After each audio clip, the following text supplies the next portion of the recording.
আমরা নির্বাচনটা ইঞ্জিনিয়ারিংয়ের মাধ্যমে আমরা ক্ষমতায় আসলাম, তাহলে বাংলাদেশের ইতিহাস পর্যালোচনা করলে কী দেখা যায়? হয় আওয়ামী লীগ নয় বিএনপি, ক্ষমতায় একজন, বিরোধী দল একজন। এর বাইরে জামাত ইসলাম তো জীবনে প্রথম এই বিরোধী দল হলো। বরং জামাত ইসলামের ভোট বৃদ্ধি করার জন্য অনেক কিছু কলাকৌশল ইউনূস গভর্নমেন্ট গ্রহণ করছে। অন্যদিকে জামায়াত ভাবছে যদি বিএনপিকে একটু ধাক্কা মেরে ফেলে দেওয়া যায়, এরপর তো আমাদের টার্ন, এবার তো আমরা সামনে, আওয়ামী লীগ তো নাই। That is the problem. আপনার কাছে আমার প্রশ্ন, আপনি হয়তো পরে জবাব দিতে পারেন, যে এই নির্বাচনকে আপনি গ্রহণ করেন কি করেন না? আপনাকে এক বাক্যে বলতে হবে, ইয়েস অর নো। এখন কি শিবির গুপ্ত?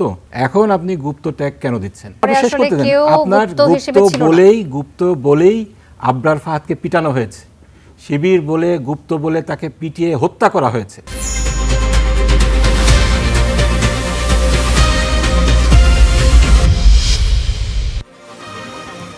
নেতা বদলায়, দল বদলায়, জন্ম নেয় নতুন দল, কিন্তু সাধারণ মানুষের ভাগ্য কি বদলায়? আশ্বাস আর প্রতিশ্রুতি ভিড়ে আমরা খুঁজব বাস্তবতার প্রতিফলন। আমাদের কাছে প্রশ্ন করা, দেশ ও মানুষের স্বার্থে প্রশ্ন করেই যাব। থাকবে মত এবং ভিন্ন মতে শ্রদ্ধা। স্টার নিউজ কড়া আলাপের সঙ্গে শান্তা শারলিন। আলোচনার জন্য আজ স্টুডিওতে রয়েছেন আমাদের সাথে তিনজন সম্মানিত অতিথি। শুরুতে তাদের সাথে পরিচয় করে দিতে চাই। আমার ঠিক বাদিকে রয়েছেন Syeda Asifa Ashrafi Papiya, advocate, Bangladesh supreme court এবং রাজনৈতিক বিশ্লেষক। আমার সাথে রয়েছেন ব্যারিস্টার নাজিবুর রহমান মোমেন, সংসদ সদস্য, বাংলাদেশ জামাতে ইসলামী, এবং রয়েছেন আকবর হোসেন, সাংবাদিক। তিনজনকে অসংখ্য ধন্যবাদ আজকে কড়া আলাপে যুক্ত হবার জন্য। শুরুতে বিএনপি মহাসচিব এবং স্থানীয় সরকার পল্লী উন্নয়ন ও সমবায় মন্ত্রী মির্জা ফখরুল ইসলাম আলমগীরের একটি কথা দিয়ে আজকের আয়োজনটা শুরু করতে চাচ্ছি। তিনি বলেছেন যে জামাত ইসলামী কখনোই সুস্থ চিন্তা করেন না। তাদের যে অতীত এবং যে ইতিহাস আমরা সবাই তা ভালো করে জানি, সে কারণে সমগ্র জাতি অত্যন্ত সচেতনভাবে তাদের প্রত্যাখ্যান করেছে। আগামীতে যেন পুরোপুরি তাদেরকে রাজনৈতিকভাবে নির্মূল করা যায়, সেভাবেই আমাদের কাজ করতে হবে। এখন বিএনপি মহাসচিব এবং স্থানীয় সরকার পল্লী উন্নয়ন ও সমবায় মন্ত্রী মির্জা ফখরুলের এই বক্তব্যের পরে জামাত সেটির একটা ফিডব্যাক দিয়েছে। সেই ফিডব্যাকটি এরকম, জামাতের বিবৃতিতে বলা হয়েছে, মির্জা ফখরুল ইসলাম আলমগীর হুমকি দিয়ে যে বক্তব্য দিয়েছেন তা গণতন্ত্রের ভাষা নয়। এই ধরনের অনাকাঙ্ক্ষিত বক্তব্য দিয়ে তিনি পতিত আওয়ামী ফ্যাসিবাদীদের ভাষায় কথা বলছেন, যা সমীচীন নয় এবং অত্যন্ত দুঃখজনক। তার এই বক্তব্য অতীতের মতো দেশকে সহিংসতা এবং উস্কানিমূলক নৈরাজ্যের দিকে ঠেলে দেবার ইঙ্গিত বহন করে। ব্যারিস্টার নাজিবুর রহমান মোমেন, আপনাকে দিয়ে আলোচনাটা শুরু করব। এই যে রাজনৈতিক দল কিংবা আদর্শকে রাজনৈতিকভাবে নির্মূলের আহ্বান, এটি কি অগণতান্ত্রিক ভাষা? রাজনৈতিক প্রতিপক্ষকে নির্মূল করার জন্য তো রাজনৈতিকভাবেই আসলে নির্মূল করতে হবে, আর তো কোনো উপায় আছে কিনা আপনি যদি বলেন। দেখেন, নির্মূল শব্দটা শুধুমাত্র অগণতান্ত্রিক সেটাই না, এটা ফ্যাসিবাদী ভাষা। এই ফ্যাসিবাদী ভাষাকে নিয়ে আওয়ামী লীগ রাজনীতি করেছে। জনগণ তাদেরকে প্রত্যাখ্যান করার পরে ফ্যাসিবাদের ভূত আবার বিএনপির ঘাড়ে চাপছে বলে জনগণ, বিভিন্ন সুশীল সমাজ, রাজনৈতিক দলগুলো দাবি করছিল। আজকের কথার মাধ্যমে কিন্তু এটা অনেকটাই পরিষ্কার হয়ে গিয়েছে। বিএনপি, আমিও এখনও তাদের ব্যাপারে ভালো বিশ্বাসই রাখতে চাই, কিন্তু তাদের মধ্যে যে এই চিন্তা চেতনা কিছুটা উকিঝুঁকি মারছে, এটা কিন্তু বলাই যায়। এখানে কয়েকটা কথা উনি বলেছেন, নির্মূল শব্দটা শুধু বলেনি, তিনি বলেছেন প্রত্যাখ্যান করেছে। প্রত্যাখ্যান করেছে বলছে, আবার আপনি দেখেন এটার সাথে কি ফ্যাক্ট যায়। জামাতকে, আপনার বাংলাদেশ জামাত ইসলামীকে ইতিহাসে এত সিট বাংলাদেশের জনগণ তো উপহার দেয়নি, এবং জামাতের রাজনীতি, এটা এখন তারা প্রধান বিরোধী দল। সেক্ষেত্রে আপনি কিভাবে বলেন যে তাদেরকে জনগণ প্রত্যাখ্যান করেছে? সুস্থ চিন্তা করে না। আপনার 16টি বছর একসাথে আন্দোলন করলেন, একই সাথে আপনারা, আমার শহীদ পিতা মাওলানা মতিউর রহমান নিজামীর সাথে তিনি একসাথে মন্ত্রিসভায় ছিলেন। আমার শহীদ পিতা যে মন্ত্রণালয়ে দায়িত্ব পালন করেছেন সেই মন্ত্রণালয়ে তিনি প্রতিমন্ত্রী ছিলেন। গত কয়েকদিন আগে ওনার একটা সাক্ষাৎকার শুনলাম, সেখানে তিনি আমার শহীদ পিতা মাওলানা মতিউর রহমান নিজামীর প্রশংসা করেছেন মন্ত্রী হিসাবে, সৎ হিসাবে, ভালো মানুষ হিসাবে। এখন তিনি হঠাৎ করে ওনার মনের মধ্যে উদয় হলো যে জামাত সুস্থ চিন্তা করে না। এটাও কি 16 বছর পরে হঠাৎ করে বোধোদয় এটা কি রাজনৈতিক উদ্দেশ্য প্রণোদিত কিনা, এটা দেখতে হবে। আমাদের যেটা কথা, আমরা গঠনতান্ত্রিক রাজনীতি করতে চাই, গঠনমূলক রাজনীতি করতে চাই। আমরা ভালো কাজে ইতিবাচকভাবে আমরা সরকারকে সহযোগিতা করতে চাই, যার প্রমাণ আমাদের দলগতভাবে আমরা কিন্তু সংসদে রেখেছি। নির্মূল তো বলেছেন রাজনৈতিকভাবে নির্মূলের কথা, তো রাজনৈতিকভাবে নির্মূল করাটাকে আপনারা কি উস্কানি বলে মনে করছেন? রাজনৈতিকভাবে আপনি একটি দলকে কিভাবে নির্মূল করবেন? রাজনৈতিকভাবে নির্মূল যেভাবে করতে পারে এটা ফ্যাসিবাদী আওয়ামী লীগ দেখিয়েছে। দীর্ঘদিন আমাদেরকে প্রকাশ্যে রাজনীতি করতে দেয়নি, শেষ পর্যন্ত এসে আমাদেরকে নিষিদ্ধ করেছিল। সেই ভাষায় যদি আপনারা কথা বলেন, এবং এটা শুরু কিন্তু হয়েছিল এরকম শব্দ দিয়েই।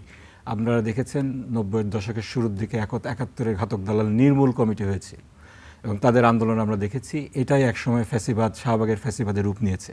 তো এই কথা, এই ধরনের ল্যাঙ্গুয়েজ, এটা কিন্তু গণতন্ত্রের সাথে যায় না, একটি সুস্থ একটা স্বাভাবিক রাজনৈতিক পরিস্থিতির সাথেও যায় না, পরিবেশের সাথেও যায় না। এই জন্য এই ধরনের ভাষা, ওনার মতো একজন বর্ষিয়ান রাজনীতিবিদ, আজকেও উনি কথা বলেছেন সংসদে, ভালো কথাই বলেছেন। আমাদের একজন সংসদ সদস্যের উপরে নেত্রকোনায় হামলা হয়েছিল, তার পরিপ্রেক্ষিতে তিনি সংসদে বলেছেন এটা নিন্দনীয় এবং এটার যথাযথ ব্যবস্থা সরকার নেবে। এখন এই ধরনের যে আক্রমণ হচ্ছে সংসদ সদস্যদের উপরে বিভিন্ন জায়গায় আমরা দেখছি, এই যে আবার ট্যাগের রাজনীতি শুরু হয়েছে, নির্মূলের কথা বলা হচ্ছে, আবার গুপ্ত কথা বলা হচ্ছে, এইগুলা করে বিরোধী দলকে আবার হত্যাযোগ্য করে তোলা হচ্ছে কিনা। অতীতে আমরা দেখেছি রাজাকার ট্যাগ দিয়ে, বিভিন্ন ট্যাগ দিয়ে, বিভিন্ন জায়গায় শিবির ট্যাগ দিয়ে ছাত্রদেরকে হত্যাযোগ্য করে তোলা হয়েছিল। একই ধারা আবার শুরু হয়েছে কিনা এটা আবার বিশ্লেষণের দাবি রাখে। জি, ধন্যবাদ ব্যারিস্টার নাজিবুর রহমান মোমেন। আবার আসবো আপনার কাছে। সৈয়দা আসিফা আশরাফি পাপিয়া, এই যে ফ্যাসিবাদের ভূত বিএনপির মাথায় চেপে বসেছে, যেমনটা বলছিলেন ব্যারিস্টার নাজিবুর রহমান মোমেন, এখন আওয়ামী লীগ জামাতকে নির্মূল করতে চেয়েছে, পারেনি, নিষিদ্ধ করতে চেয়েছে, পারেনি। বিএনপি রাজনৈতিকভাবে নির্মূলের কথা বলছে, বিএনপি তো জামাতের সাথে সংঘাতে জড়াচ্ছে। এটা কি রাজনৈতিকভাবে নির্মূলের কোনো কৌশল বলে আপনি মনে করেন কিনা? আচ্ছা, আমি এখন আপনাকে যেটা বলি যে পৃথিবীতে কাউকে নির্মূল করা সম্ভবপর নয়, তবে বাংলা ভাষার অলঙ্কার এই যে নির্মূল, নির্মোহ, নির্লোভ, নিঃশেষ, এগুলা ক্ষেত্র বিশেষে প্রয়োগ হয়। ঠিক আছে, এখন যেমন জামাতকে আওয়ামী লীগ হচ্ছে নির্মূল করতে পারেনি, আবার আওয়ামী লীগকেও কি জামাত কি বাংলাদেশ অন্তর্বর্তীকালীন সরকারকে আমরা নির্মূল কি করতে পারছি? নির্মূল কিন্তু করতে পারিনি। নির্মূল করা কখনোই কাউকে সম্ভবপর না। একটা অপরাধীর বিচার হওয়া এক জিনিস, আর টোটাল রাজনৈতিক সংগঠনকে একবারে নিঃশেষ করে দেওয়া, এইটা পৃথিবীর ইতিহাসে কোনো রাষ্ট্রেই কখনো সম্ভবপর হয়নি, বাংলাদেশে হওয়ার কোনো প্রকার সম্ভাবনা নেই। এটা হচ্ছে বাস্তবতা। আচ্ছা, দ্বিতীয় একটা বিষয়, এই কথাটা কিভাবে আসলো, একটা প্রেক্ষাপট তো আছে। যখন অন্তর্বর্তীকালীন সরকার ক্ষমতায় আসলো, আসার পর থেকে জামাতে ইসলামের বক্তব্যটাই হচ্ছে একদল খাইছে আর একদল খাবে, এক দলকে ভারত তাড়াইছে আরেক দলকে হচ্ছে লন্ডনে পাঠাবো। তারপরে বক্তব্য হচ্ছে যে তারা হচ্ছে স্বৈরাচার দেশে আসতেছে। এখন নির্বাচনই হলো না, নির্বাচনের ডেট ফিক্সড হলো না, নির্বাচনে আমি গেলাম না, আমি খেলাম কোথায় আর গেলাম কোথায়, কে গেল ভারত, আমি যাব লন্ডন, এই যে বক্তব্যগুলি। তারপরে নির্বাচনের পর এখন তাদের একটা কথা সর্বত্রই জায়গায় যে তাদের বিজয়টা আমরা ছিনাই নিছি, এবং এইটা একটা ম্যানিপুলেট নির্বাচন করে আমরা তাদের বিজয়টা ছিনাই নিছি। এই কথা যখন সর্বত্রই ওনাদের জামাত ইসলামের যে আমির ডাক্তার শফিক সাহেব থেকে শুরু করে, গোলাম পারোয়ার সাহেব থেকে শুরু করে, আবু তাহের থেকে শুরু করে, নুরুল ইসলাম বুলবুল থেকে শুরু করে, আমি এই 5 জনের মুখে অন্তত পক্ষে আমি সবসময় শুনতেছি। তাহলে এখন আপনি বলেন তো যে বাংলাদেশে সেখানেই হচ্ছে ফখরুল ইসলাম আলমগীর বলছে যে যত নির্বাচন হয়েছে সকল রাষ্ট্র বিশেষজ্ঞ যারা আসছে, প্রত্যক্ষদর্শী পর্যবেক্ষক, তারা এই নির্বাচনকে একটা সুষ্ঠু নির্বাচনই বলে আখ্যা দিয়েছে। তাহলে আমরা নির্বাচনটা ইঞ্জিনিয়ারিংয়ের মাধ্যমে আমরা ক্ষমতায় আসলাম, তাহলে বাংলাদেশের ইতিহাস পর্যালোচনা করলে কী দেখা যায়? হয় আওয়ামী লীগ নয় বিএনপি, ক্ষমতা একজন, বিরোধী দল একজন। এর বাইরে জামাত ইসলাম তো জীবনে প্রথম এই বিরোধী দল হলো। অন্তর্বর্তীকালীন সরকার ডক্টর ইউনূসের সাথে আমি যদি বলি সমঝোতা করে এই বিরোধী দলটা তাদেরকে হয়েছে এবং হতে হয়েছে, তাহলে সেখানে জামাতের উত্তরটা কী থাকবে? আর জামাত ক্ষমতায় আসবে এটা কিসের বশবর্তী হয়ে, কোন পরিসংখ্যানের ভিত্তিতে এবং কিভাবে তার ওনারা এই অ্যানালাইসিসটা করে? বরং জামাত ইসলামের ভোট বৃদ্ধি করার জন্য অনেক কিছু কলাকৌশল ইউনূস গভর্নমেন্ট হচ্ছে গ্রহণ করছে। জামাত এত ভোট পেয়ে এবং এত আসন পেয়েও এর আগে আসেনি, সেই চিন্তা থেকে হয়তো বাংলাদেশের মানুষের ভোটের ভাবনা চিন্তা পরিবর্তন হয়েছে। বাংলাদেশের মানুষ ভোট দিল, এমন ভাবনা থেকে হয়তো বলছে। বাংলাদেশের মানুষ ভোট দিল না সরকার ভোটটা দিয়ে দিল, এটাও কিন্তু দেখার ব্যাপার।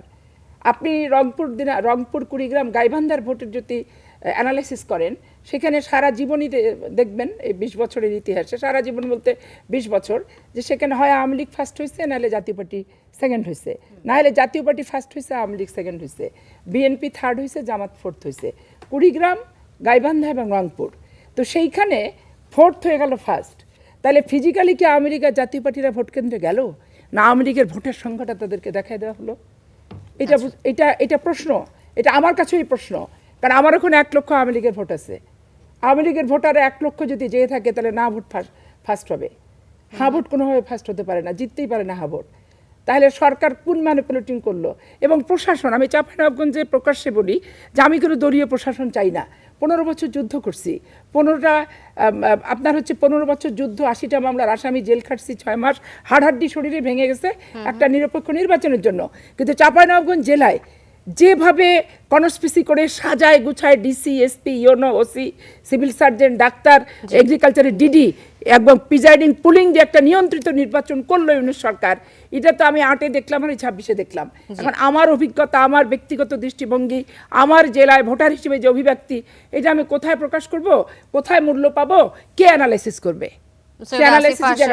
আবার আসবো আপনার কাছে। আকবর হোসেন, এতক্ষণ যে আলোচনাটা শুনছিলেন, আমরা আগের যে আওয়ামী লীগ আমল ছিল ওই সময়কার ফ্যাসিবাদীদের যে রাজনৈতিকভাবে নির্মূলের কৌশল বা জোর করে নির্মূলের কৌশল, ফ্যাসিবাদীদের নির্মূল করার, অন্যান্য দলকে যারা বিরোধী মত দিত তাদেরকে নির্মূল করার যে কৌশল, আর বর্তমান সরকার বিএনপি সরকার যেভাবে রাজনৈতিকভাবে নির্মূল করার কৌশল দেখছে, এই দুটির মধ্যে আপনি কোনো মিল খুঁজে পান নাকি আসলে সম্পূর্ণ আলাদা দুটি বিষয়?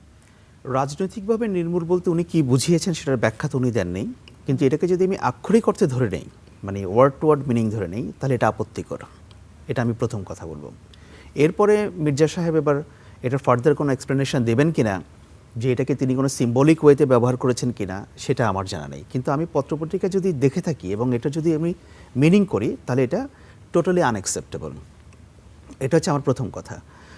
দ্বিতীয় কথা হচ্ছে, এখন আমরা বিএনপি এবং জামায়াতের মধ্যে যে সিচুয়েশনটা দেখতে পাচ্ছি, এইটা একটা ইনএভিটেবল সিচুয়েশন ছিল। বিএনপি এবং, আমি যেটা সবসময় বলি, বিএনপি এবং জামায়াতের মধ্যে একটা প্রেমের সম্পর্ক ছিল। It was not marriage of convenience. আমরা দেখেছি বাংলাদেশে জামায়াতে ইসলামীকে প্রতিষ্ঠা করেছে বিএনপি, জামায়াতের রাজনীতিকে প্রতিষ্ঠা করেছে বিএনপি। এটা হিস্টোরিক্যাল ট্রুথ। এটা বিএনপিকেও স্বীকার করতে হবে, জামায়াতকেও স্বীকার করতে হবে। জামায়াতকে পলিটিক্যাল সাপোর্ট দিয়ে এতদূর পর্যন্ত এনেছে বিএনপি। জামায়াতের নিজেরও ঠিক আছে, তাদের সেখানে ক্যালিবার ছিল। বাট দেখেন 91-এ যদি জামায়াত বিএনপিকে সাপোর্ট না দিত, বিএনপি সরকার গঠন করতে পারে না। 2001-এ তো তারা একসঙ্গে মিলে, 2001টা আমি বলবো তো জামায়াত বিএনপির বাসর হয়েছে। এরপরে গিয়ে সেটা ডিভোর্স হলো, এখন এসে আমরা দেখতে পাচ্ছি। সো ব্যাপারটা এরকম না যে ওনারা সময় অনুযায়ী তারা এটা মিলেছেন এখন আবার একত্রিত হয়েছে, ব্যাপারটা ওরকম না। তাদের একটা গভীর সম্পর্কটা এখন তারা যখন দেখছেন যে আমাদের সামনে কেউ আর নাই, আওয়ামী লীগ নাই, বিএনপি মনে করছে আমাদের সামনে খোলা প্রান্তর, আমরাও হয়তো দীর্ঘ সময় চালিয়ে যেতে পারবো। সো জামায়াতকে কীভাবে কোণঠাসা করা যায় সেটা একটা ব্যাপার। অন্যদিকে জামায়াত ভাবছে যদি বিএনপিকে একটু ধাক্কা মেরে ফেলে দেওয়া যায়, এরপর তো আমাদের টার্ন, এবার তো আমরা সামনে, আওয়ামী লীগ তো নাই। That is the problem. এই জায়গা থেকে বিষয়গুলো এখন এই কথা বাড়তে বাড়তে এই পর্যন্ত আসছে। আর আসিফা আশরাফি পাপিয়া যেটা বললেন, আমি ওনার মধ্যে একটু কন্ট্রাডিকশন পাই। এখন আপনার কাছে আমার প্রশ্ন, আপনি হয়তো পরে জবাব দিতে পারেন, যে এই নির্বাচনকে আপনি গ্রহণ করেন কি করেন না? আপনাকে এক বাক্যে বলতে হবে ইয়েস অর নো। কারণ এই নির্বাচনকে 2025-এ যে নির্বাচন হয়েছে, এটা নিয়ে কোনো প্রশ্ন, যে আলোচনাটাতে আমরা ছিলাম যে বিএনপি প্রত্যেকটি বিষয়ে ফ্যাসিবাদী পথ অনুসরণ করছে, জামাত আমির বলছে, জামাতকে নিয়ে মির্জা ফখরুলের বক্তব্য অগণতান্ত্রিক উস্কানিমূলক। এখন এই যে মন্তব্যগুলো আসছে বিরোধী দলের পক্ষ থেকে, এটা কি সরকারকে চাপে ফেলার জন্য, নাকি আসলে তারা মনে করছে যে ফ্যাসিবাদের দিকেই যাচ্ছে বিএনপি, এরকম একটা আশঙ্কা করছেন? না দেখেন, এখন কোনটার জন্য কোনটা হচ্ছে সেটাও কিন্তু ভাবতে হবে। জামায়াতের আচরণ কি, জামায়াতকেও কিন্তু ভাবতে হবে যে আমরা কী ধরনের আচরণ করছি। হয়তো আমরা যদি এটাকে দুইটা ভাগে ভাগ করি, যে আমরা সংসদের পরিবেশটা দেখছি একরকম, সংসদের বাইরে পরিবেশটা দেখছি আরেক রকম। সংসদে কিন্তু মোটামুটি একটা সৌহার্দ্যপূর্ণ পরিবেশ আছে। আমরা রিসেন্টলি দেখলাম যে মানে ট্রেজারি বেঞ্চ এবং অপোজিশন মিলে এনার্জি ক্রাইসিস ডিল করার জন্য একটা কমিটিও গঠন করেছে, দেখেছেন আপনারা। কিন্তু মাঠের চিত্র আলাদা, ক্যাম্পাসের চিত্র আলাদা, কিন্তু সেটা আলাদা। এবং আমি বুঝতে চাই যে এই যে ক্যাম্পাসে যে ঘটনাগুলো ঘটছে, এই যে মারামারি হানাহানি হচ্ছে, কাটাকাটি হচ্ছে, এটা কি বিএনপির শীর্ষ পর্যায় থেকে ছাত্রদলকে বলে দেওয়া হয়েছে, বা জামায়াত থেকে কি ছাত্র শিবিরকে বলে দেওয়া হয়েছে যে তোমরা এটা করো? এটা আমাদের বুঝতে হবে সাধারণ মানুষ হিসাবে, যে কোন লেভেল থেকে এই কথাগুলো আসছে। আপনারা মুখে বলবেন এক কথা, আর বাস্তবে আমরা দেখব ভিন্ন কথা। এটা আনএক্সেপ্টেবল, জি। এটা হতে পারে না। জি, ধন্যবাদ। আবার আসবো আপনার কাছে নাজিবুর রহমান মোমেন। এই প্রসঙ্গ ধরে আপনার কাছে আসতে চাই, এই যে সংসদের সৌহার্দ্যপূর্ণ সম্পর্ক, একসাথে কমিটি গঠন করে যে কোনো ক্রাইসিস মোকাবেলা করার চেষ্টা, সেটা আমরা ক্যাম্পাসে দেখতে পাচ্ছি না। ছাত্রদল এবং ছাত্র শিবিরের মধ্যে দফায় দফায় যে সংঘর্ষ আমরা গত কয়েকদিন ধরে দেখলাম, অস্থিতিকর পরিস্থিতি, এবং গুপ্ত কি গুপ্ত না এই লেখা নিয়ে অনেক অনেক বেশি আলোচনা এবং সহিংস আচরণ আমরা দেখেছি। এখন এই জামাত শিবিরের যদি রাজনৈতিক একটি কৌশল হয় গুপ্ত, সেই আমি কে গুপ্ত গুপ্ত বলে স্লোগান, এটি কি আসলে তারা ধারণ করছে নাকি ব্যঙ্গ করে বলছে? দেখেন, এই যে গুপ্ত শব্দটা, এটা নতুন শব্দ হতে পারে, কিন্তু আপনার এই যে ট্যাগ, গুপ্তর মতো আগে কিন্তু ট্যাগ ইউজ করা হয়েছে। জামাতকে রাজাকার ট্যাগ দেওয়া হয়েছে, শিবিরকে রক্ষাটা, এরকম কথা বলে কিন্তু তাদেরকে হত্যাযজ্ঞ করে তোলা হয়েছে। আপনি ট্যাগ বলছেন কেন? আসলেই তো তো গুপ্ত ট্যাগ তো। হিসেবে ছিল, গুপ্ত হিসেবে অনেকেই তো অন্য দলের হয়ে কাজ আচ্ছা করেছে। ঠিক আছে, গুপ্ত যদি বলেন ছিল, আচ্ছা for the sake of argument আপনার কথা মেনে নিলাম। এটা কোন সময় ছিল? ফ্যাসিবাদের আমলে ছিল, এই তো। এখন কি শিবির গুপ্ত? এখন আপনি গুপ্ত ট্যাগ কেন দিচ্ছেন? শিবিরের এখন প্রত্যেকটা ক্যাম্পাসে তাদের সরব উপস্থিতি রয়েছে। ডাকসু থেকে শুরু করে প্রত্যেকটা ইলেকশনে তারা ইলেকশন জিতে এসেছে, ফুল প্যানেলে জিতে এসেছে, কোথাও কোথাও কোথাও উল্লেখযোগ্য জায়গায় পজিশন তারা পেয়েছে। এখন আপনি এই গুপ্ত কথাটা কেন বলছেন? এখন বলার কারণই তো এটা ট্যাগিং দেয়া। আপনি ওই হিস্টোরিক্যাল একটা ফ্যাক্ট আপনি আনছেন, যেই ফ্যাক্টের আপনার সাথে অনেক কান্নার ইতিহাস জড়িয়ে আছে। সেখানে আপনার ঢাকা ইউনিভার্সিটির গণরুমের ইতিহাস, ফ্যাসিবাদের আমলে ছাত্রলীগের অত্যাচারের ইতিহাস, আপনার আবরারের হত্যাকাণ্ডের ইতিহাস, এইগুলো কি গুপ্ত বলে হয় নাই? আপনার আবরারকে আপনি বলছেন 5ই আগস্টের না, পরে আপনি শেষ আসলে করতে দেন। কেউ আপনার গুপ্ত হিসেবে ছিল না। গুপ্ত বলেই আবরার ফাহাদকে পিটানো হয়েছে, শিবির বলে গুপ্ত বলে তাকে পিটিয়ে হত্যা করা হয়েছে। এখন আপনি সেটাকে আপনি আবার নিয়ে আসছেন শিবিরকে আবার হত্যাযোগ্য করে তোলার জন্য, এবং এই ঘটনাগুলো নিয়েই তো মারামারি হচ্ছে। এখানে কিন্তু পায়ে পাড়া দিয়ে মানে গ্যাঞ্জাম করা হচ্ছে। দেখেন, এই যে চিটাগাং ইউনিভার্সিটির যে ঘটনাটা ঘটলো, চিটাগাং ইউনিভার্সিটি না তো চিটাগাং কলেজে ঘটনাটা ঘটলো, তারা গুপ্ত লিখলো, আমাদের ছেলেরা সেখানে যে ছবি তুললো, সুন্দর মতো প্রতিবাদ, যে গণতান্ত্রিক ভাষা রয়েছে সেভাবে তারা করলো। আলাদাভাবে তারা ছাত্রদল প্রতিবাদ করতেই পারতো, সারা দেশে তারা ওয়াল রাইটিং করতেছে, করুক, দ্যাটস ফাইন, আমরা তো কোনো ওয়াল রাইটিংয়ে বাধা দেয়নি। আচ্ছা, আমার একটা প্রশ্ন চলে আসে নাজিবুর রহমান মোমেন, আমার থামাতে হচ্ছে। গুপ্ত যদি বলেও থাকে, কেউ যদি ট্যাগিং করেও থাকে, তাহলে কি সে হত্যাযোগ্য হয়ে যায়? আপনারা যদি স্বীকার করেও নেন যে আমরা গুপ্ত, আমরা তো গুপ্ত নিয়ে আমরা তো এরকম অ্যাশেমড হচ্ছি না। গুপ্তের কথা যখন বলা হচ্ছে, আমরা এটাকে ফান হিসাবে নিয়ে সেখানে ছবি তুলছি। তারপরে এসে আবার গুপ্ত বলে যখন আক্রমণ করা হচ্ছে, এরকম করে কোপ দিয়ে ক্যাম্পাসের ঘটনা কিন্তু পায়ের সেটা গোড়ালি বলে না। আলাদা করে ফেলা হচ্ছে। ক্যাম্পাসে কি হয়েছে? দুইটা ক্যাম্পাসের ঘটনা, তিনটা ক্যাম্পাসের ঘটনা ঘটেছে। একটা রাজশাহীতে, চিটাগাঙে হয়েছে। চিটাগাঙে শিবিরের একজন পোস্টেড একে পা গোড়ালি আলাদা করে ফেলা হয়েছে। সেখানে দৈনিক পত্রিকাগুলো, মেইন স্ট্রিম যতগুলো মিডিয়া এসেছে, কিরির সাথে কার ছবি আসছে ছাত্রদলের। এরপরে আপনার ঢাকা ইউনিভার্সিটিতে মব হয়েছে, শাহবাগ সেই থানাতে মব হয়েছে। কারা করেছে সেই মব? এটা ঘটনার সূত্রপাত কিভাবে হয়েছে সবাই জানে। আমি যদি আবার রিপিট করতে বলেন সংক্ষেপে বলি, একটি ভুয়া ফটোকার্ড নিয়ে এই একটা ছেলেকে এভাবে ট্যাগিং করা হয়েছে, তাকে থানায় ঢুকে পিটানো হয়েছে। তাকে ছাড়াতে ডাকসুর 3জন যা পোস্টেড সদস্য আছে গেছে, তাদেরকে লাঞ্ছিত করা হয়েছে। এটাকে আপনি গুপ্তর সূত্র ধরে আবার ট্যাগিং বলবেন না তো কি বলবেন আপনি? এবং এরপরে ঈশ্বরদীতে মারামারি হয়েছে। পাবনার ঈশ্বরদীর কথাই আসছিলাম যে এখানেও আসলে ছাত্রদল এবং ছাত্র শিবিরের নেতাকর্মীদের মধ্যে সংঘর্ষ ঘটেছে, কিন্তু ছাত্রদলের একটি কার্যালয় ভাঙচুরের ঘটনা পাওয়া গেছে। আপনি যেটা বলছেন যে শুধুমাত্র ছাত্রদল করছে, ব্যাপারটা হয়তো সত্যি না। হ্যাঁ, আগে যেটা হয়েছে সেটা শিবিরের উপর আক্রমণ হয়েছে। এরপরে যখন প্রতিরোধের বিষয়টা এসেছে, শিবির অবশ্যই প্রতিরোধ করেছে। মার তো একতরফা আপনি হতে পারে না, কিন্তু এক্ষেত্রে আমরা চরম ধৈর্যের সহযোগিতা দিয়েছি। মজলুমের মানে শুধুমাত্র আসলে ছাত্র শিবিরের উপরে অত্যাচারিত হওয়ার ঘটনাটি ঘটছে না, ছাত্র শিবিরও পাল্টা প্রতিক্রিয়া দেখাচ্ছে এবং জবাব দিচ্ছে। যখন আপনি একতরফা মারতে থাকবেন, এক্ষেত্রে আপনি দেখাতে পারবেন না কয়েকটা জিনিস, আপনি দেখাতে পারবেন না। কিরির হাতে ছবি কার ছিল?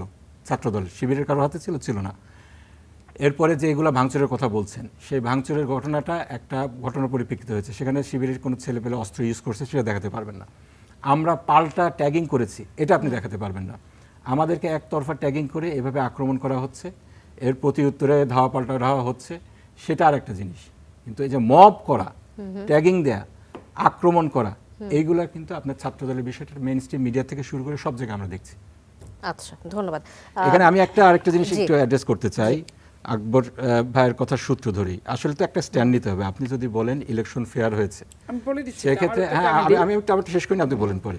যদি ফেয়ার হয়েছে, আবার কিন্তু আপনি একই সাথে সেই ইয়ে দিতে পারেন না, এখানে তত্ত্বাবধায়ক সরকার জামাতকে ভোট কারচুপি করতে সহযোগিতা করেছে। আপনার দুইজন যে তত্ত্বাবধায়ক সরকারের উপদেষ্টা, তাদের ভূমিকা দেখেন। রেজওয়ানা সিদ্দিকী কি বলেছে সবাই জানি আমরা, বলেছে যে আমরা জামাতকে, ইসলামী দলগুলোকে মেইনস্ট্রিম হতে দেইনি। আবার খলিল সাহেব, তিনি এখন তত্ত্বাবধায়ক সরকারের, উনি বলেছেন উগ্রপন্থীদের আমরা মেইনস্ট্রিম আচ্ছা হতে ঠিক দেইনি। আছে, এটা উনি পরে ইসলামের রিজয়েন্ট দিয়েছেন। আচ্ছা, রিজয়েন্ট দিয়েছেন। আচ্ছা, আমার শেষ করতে দেন। খলিল জামাত সাহেব কেন উগ্রপন্থীদের বিষয়টিকে নিজেদের গায়ে টেনে নিচ্ছে? তত্ত্বাবধায়ক, আমি কথা শেষ করি, তত্ত্বাবধায়ক সরকারের উপদেষ্টা ছিলেন খলিল সাহেব। তিনি এখন বিএনপি সরকারের পররাষ্ট্রমন্ত্রী। তিনি যেটা করেছেন, তিনি এই ইউনূস সাহেবকে নিয়ে লন্ডন সফর করেছেন, যৌথ বিবৃতি দিয়েছেন, মিটিং করেছেন। এটাকে বিএনপি দলীয় সংসদ সদস্য, স্থানীয় সরকার প্রতিমন্ত্রী মীর শাহেদ আলম বলেছেন যে বিজয় ট্রফি তারেক জিয়ার হাতে তুলে দিয়ে এসেছেন। এই তো জি, আমরা বুঝতে পেরেছি। নাজিবুর রহমান মোমেন, আপনি বলছিলেন যে উগ্রপন্থীদের নিয়ে কথা বলছিলেন সৈয়দ রেজওয়ানা হাসান। আমার প্রশ্নটা হচ্ছে যে উগ্রপন্থীদের কথা যদি বলে থাকেন যে তাদেরকে আমরা আসতে দেইনি, সেই কথাটি জামাত কেন বারবার নিজেদের গায়ে টেনে নেয়? উগ্রপন্থীর কথা তো উনি পরে ওটা ব্যাখ্যা দিয়েছেন। প্রথমে কি বলেছেন, ইসলামপন্থীদের কথা উনি বলেছেন যে তাদেরকে আমরা মেইন স্ট্রিম হতে দেইনি। উগ্রপন্থীরা কোনোদিন বাংলাদেশ সরকার, বাংলাদেশের রাজনীতিতে ছিল না সেভাবে, ভোটের রাজনীতি তারা করেন। তাহলে মেইন স্ট্রিম কাকে করতে দেয়নি তারা? আপনি সেটাই বলেন। আপনারা কি ফলাফল মেনে নিয়েছেন? আমরা ফলাফল অবশ্যই মেনে নিয়েছি। ফলাফল মেনে না নিলে তো আমরা সংসদে যেতাম না। কিন্তু যে প্রশ্নগুলো আছে, সেগুলা কিন্তু উত্তর আমরা পাইনি। ভোটের ব্যাপারে কিছু প্রশ্ন আছে এবং তত্ত্বাবধায়ক সরকারের যে ইয়েগুলো আছে, ভূমিকা আছে, সেগুলাকে কিন্তু অ্যাড্রেস করা হয়নি। এই যে গুপ্ত বিষয়টি যে বারবার ক্যাম্পাসে চলে আসছে, রাজশাহী মহানগরের সেক্রেটারি এমাজউদ্দিন মণ্ডল দাবি করেছেন যে জামাত শিবির গুপ্ত ছিল বলে আজ বিএনপি সরকারে। আবার জামাতে ইসলামের এই যে সমাবেশে এমাজউদ্দিন মণ্ডল স্লোগান তুলে বলেছেন যে তুমি কে আমি কে, গুপ্ত গুপ্ত। এই যে জামাত শিবির এখন তো প্রকাশ্যে রাজনীতি করছে, তারা সংসদে, রাজপথে প্রকাশ্যে কর্মসূচি পালন করছে, তারপরও কেন গুপ্ত ট্যাগ দেয়া হচ্ছে? তার আগে আমি আকবর সাহেব যেটা বললেন যে বাপিয়াপা ডাবল স্ট্যান্ডার্ড, দেখেন একটা ব্যক্তি নির্বাচনে 300 সিটে একসাথে মনিটরিং করতে পারবে না। আমি তো পর্যবেক্ষকও না, আর গোটা বাংলাদেশের 300 সিটের ভোটারও আমি না। আমি আপনাকে উল্লেখ করে বলছি, আবার চাঁপাইনবাবগঞ্জে আমি যেটা দেখছি সেটা নিয়ে আপনাকে আমি বর্ণনা করছি। এটা যদি আপনি সাংবাদিক মানুষ যেহেতু বিশ্বাস করতে না চান, কি আপনার আরও কোনো কিউরিসিটি থাকে, আপনি ওইখানে যে একবারে মাঠে ময়দানে নিরেট রিকশাওয়ালা থেকে শ্রমিক, দিনমজুর, দোকানদার, সাধারণ মানুষের মধ্যে মিশে আপনি তথ্য সংগ্রহ করে দেখতে পারেন যে ওইখানকার যতগুলো ডাক্তার ছিল তারা জামাত ইসলাম কিনা, ওইখানকার সিভিল সার্জন জামাত ইসলামের পক্ষে ভোট চেয়েছে কিনা, ওইখানকার ইসলামিক ফাউন্ডেশনের ডিডি মসজিদে ইমাম সাহেবদেরকে খুতবার ভিতরে দাঁড়িপাল্লার ভোটের জন্য ক্যানভাস করছে কিনা, তারপরে ওইখানকার এগ্রিকালচারের যে ডিডি এবং এগ্রিকালচারের যে বিভাগীয় অফিস কর্মকর্তা, ওনারা জামাত ইসলামের পক্ষ অবলম্বন করে ভোট চাইছে কিনা, এবং হাসপাতালের প্রত্যেকটা ডাক্তার বাড়িতে বাড়িতে গেছে কিনা, এবং রাজশাহী মেডিকেলের ইসলামী ছাত্র শিবিরের সমর্থিত ডাক্তারদেরকে ওখানে পোস্টিং এই 15 মাসে দেওয়ানো হয়েছে। তারা শুধু হাসপাতালে রোগীদের কাছে ভোট চায় নাই, বাড়িতে বাড়িতে পর্যন্ত যে ভোট চেয়েছে, ডোর টু ডোর তারা গেছে। এই ঘটনা চাঁপাইনবাবগঞ্জে 3টা আসনই হয়েছে কিনা আপনি তদন্ত করে দেখতে পারেন। আমার কথার সত্যতা আমি যেখানে দেখব আমি সেটা নিয়ে বলবো। 300 সিট নিয়ে বলার আমার অন্তর্দৃষ্টিও নাই, আর আমি কোনো স্যাটেলাইট পদ্ধতির মাধ্যমে এটা আমার পক্ষে দেখার কোনো ক্যাপাসিটিও নাই। স্বাভাবিক কারণে চাঁপাইনবাবগঞ্জের যে বিষয়টা আমি সরজমিনে ছিলাম, আমি যেটা দেখছি, আমি যেটা জানছি, এবং অন্তর্বর্তীকালীন সরকারের প্রথম ডিসি যিনি ছিলেন উনি ম্যাক্সিমাম 70% কাজ করে আসছেন। 15 দিন যেদিন শেখ হাসিনার জামিন দেওয়ার ওনার পানিশমেন্ট হয়, সেদিন তার 15 দিন আগে একটা ডিসি গেছেন, 15 দিনের মাথা থেকে বদলি করা হয়েছে। চাঁপাইনবাবগঞ্জকে কেন টার্গেট করা হলো? কেন করা হলো? জামাত তো কিছু সিট চেয়েছিল, জামাত তো অন্তর্বর্তীকালীন সরকারের কাছে যে সিটের তালিকা দিয়েছিল, সেই সিটের তালিকার ভিতর চাঁপাইনবাবগঞ্জ জেলাটাও ছিল। মানে আপনার মনে হচ্ছে সেটা জাস্ট টার্গেটেড, মানে ওটাকে ম্যানিপুলেট করা হয়েছে। টার্গেট সেই কারণে টার্গেট চাঁপাইনবাবগঞ্জ, তারা তো কিছু সিট চেয়েছে অন্তর্বর্তীকালীন সরকারের কাছে। অনেক সাংবাদিকদের মাধ্যমে আমরাও সেই তালিকা পাইছি। তো সেই তালিকা হিসেবে 15 দিনের মাথায় একটা ডিসি, 15 দিনের মাথায় বদলি করা হয়েছে। রাত 3টার সময় অনেক ঘটনা চাঁপাইনবাবগঞ্জে ঘটছে, সেই ঘটনা নিয়ে বিচার। গুপ্ত নিয়ে কথা হচ্ছে, জামাত গুপ্ত ছিল, জামাত এখনো গুপ্ত আছে। এটা বলতে গেলে হয়তো আমার এখনো দলের গুপ্ত কাছে আছে? এখনো গুপ্ত আছে, কারণ আচ্ছা, দেখেন এখন আমরা তাতে গুপ্ত একসাথে, থাকার প্রয়োজনটা আমি কি? বলি আইনজীবী ফোরাম আমরা একসাথে করছি জামাতের সাথে, এগ্রিকালচার কি বলে অ্যাবের যে সংগঠন সেটা করছি, ড্যাবের সংগঠন একসাথে করছি, জিয়া পরিষদ আমরা একসাথে করছি। স্বাভাবিক আর একটা প্রশ্ন তাদের বের হয়ে গেছে, আমি আমার চাঁপাইনবাবগঞ্জের জেলার, এই কথাটা বলতে গেলে দলের কাছে ভালো হবো না মন্দ হবো, কিন্তু আমাকে বলতেই হবে গুপ্ত সুপ্তের সংজ্ঞা, যে সারা জীবন দাঁড়িপাল্লার যারা ভোট করছে, দাঁড়িপাল্লার মঞ্চে উঠছে, এইবারও দাঁড়িপাল্লার যারা ভোট করছে, তারা আমার চাঁপাইনবাবগঞ্জ জেলা কমিটিতে তারা আছে, আচ্ছা, দাঁড়িপাল্লার ভোট করার পরও আছে তারা এখনো। তাহলে এদেরকে কেন্দ্র থেকে কেউ না কেউ গুপ্ত সুপ্তভাবে তো প্রমোট করছে। আচ্ছা, আজকে জাতীয় হ্যাঁ? এবং নাগরিক আপনি পার্টি- সাংবাদিক বলেন, জি, আপনি নিজে খবর নিয়ে আসিফ দেখবেন যে আশরাফি জেলা পাপি, আপনার বিএনপি দৃষ্টি আকর্ষণ আহ্বায়ক করবো একটি সদস্য বিষয়। সচিব দীর্ঘদিন কার ভোট করে, কোন দলের ভোট জি, করে, কোন প্রতীকের ভোট করে। এখনো জাতীয় নাগরিক পার্টির অন্যতম মুখ্য সমন্বয়ক এবং সংসদ সদস্য হাসনাত আব্দুল্লাহ তিনি সংসদে বলছেন যে আমরা এখানে দাঁড়িয়ে মাননীয় প্রধানমন্ত্রীর সমালোচনা করতে চাই, নির্ভয়ে ফেসবুকে লিখতে চাই, কিন্তু ব্যাকস্পেস ব্যবহার করতে চাই না, কিন্তু তাদেরকে ভয় এবং আতঙ্কের পরিবেশ সৃষ্টি হচ্ছে এবং তারা মুখ খুলে কথা বলতে পারছেন না। এই হাসনাত ভয়ের আব্দুল্লাহ নিজেই তো ঘটনার একটা কি আতঙ্ক, হয়েছে? তো জীবন্ত দানবের মতো আতঙ্ক। তার কারণ উনি যে কথাবার্তাগুলো এই নির্বাচন, ওনার যে এলাকা সেখানে যেভাবে উনি কথাবার্তা, তার যা বডি ল্যাঙ্গুয়েজ, এবং পার্লামেন্টেও যেভাবে উনি কথাবার্তা বলছেন, তারপরে প্রধান মন্ত্রীকে নিয়ে জামাত ইসলাম যেভাবে যত রকম সমালোচনা এই 2 বছরে করলো, মানে 1.5 বছর অন্তর্বর্তীকালীন সরকারের এই 3 মাস কি 2.5 মাস, যত নোংরা, যত অশালীন, যত অসভ্য ভাষায় কথাবার্তা, বক্তৃতা, বিবৃতি, স্লোগান, ডাকসু থেকে, রাকসু থেকে, চাকসু থেকে, ইকসু থেকে ওনাদের ছাত্র প্রতিনিধিদের দিয়ে করাইছে, নিতান্তই ধৈর্যশীল ব্যক্তির জন্য জিনিসগুলো দলও হজম করছে, উনিও হজম করছেন। ক্ষমতার দাপটি যদি দেখাতে চাইতেন এবং সেইটা নিয়ে আতঙ্ককর কোনো পরিবেশ উনি যদি উদ্ভব করতে চাইতেন, তাহলে যারা বলছে এগুলো তো প্রত্যক্ষ প্রমাণ। এই যে আম্বার যে ভাষায় কথা বলে, তারপরে আপনার ডাকসুর ভিপি যে ভাষায় কথা বলে, যে ভাষায় এ যাবৎকাল স্লোগান দিয়ে আসলো, এইটা কোনো ছাত্র সংগঠনের স্লোগান নাকি? ভূমিকম্পের নাম করে গোটা ঢাকা বিশ্ববিদ্যালয় ছুটি ঘোষণা করে গোটা বাংলাদেশে জামাত ইসলামের পক্ষে ক্যাম্পেইনিং করে বেড়াচ্ছে দাঁড়িপাল্লার মঞ্চে উঠে সকল ছাত্র সংগঠনের নেতৃবৃন্দ। আচ্ছা। তো এগুলো তো মানুষের কাছে স্পষ্ট। আজকে কাঁচা গোল্লা খাচ্ছে পার্লামেন্টে, তো টক শো এসে শুধু বিএনপির সাথে পরিবেশ চাই, এই চাই করছে, জি, সৈয়দ আর আসিফ কাঁচা আশরাফি গোল্লার পাপিয়া, সুঘ্রাণে নাকি মোহিত হয়ে যাচ্ছে আবারও আসবো পার্লামেন্ট। আপনার কাছে। এটাও আকবর আমি হোসেন, বক্তব্যে শুনলাম আকবর হোসেন, একজনের। এই যে পাল্টাপাল্টি বক্তব্য আমরা দেখি যে জামাতে ইসলাম থেকে বা এনসিপির মুখ্য সমন্বয়কের যে কথাটি, যে আমরা কথা বলতে পারছি কিনা, তারা ভয় ও আতঙ্কের পরিবেশ সৃষ্টি হচ্ছে। আবার অন্যদিকে আসিফ আশরাফি পাপিয়া যেটি বলছিলেন যে যা খুশি তাই বলার নামে আসলে স্বাধীনতা না, আমি যদি ঠিক বুঝে থাকি, আসলে কোনটি ঠিক আপনার কাছে মনে হয়? মানে আমি হাসনাত আব্দুল্লাহর কথার সঙ্গে আমি পুরোপুরি একমত না, কারণ উনি হয়তো ওনার একটা দৃষ্টিভঙ্গি উনি বলেছেন। তারপর পাটোয়ারি যে কথাগুলো বলে এনসিপির পক্ষ থেকে, এগুলো কি কোনো সাবলীল? আচ্ছা, জি, কিন্তু এখানে একটা ব্যাপার আছে। আপনারা কয়েকদিন আগে দেখবেন যে হিউম্যান রাইটস ওয়াচ একটা রিপোর্ট দিয়েছে। সেই রিপোর্টে বলেছে যে বাংলাদেশে, মানে তারা বলছে যে 4 arrested coat unquote insulting government, সরকারকে অপমান করার জন্য।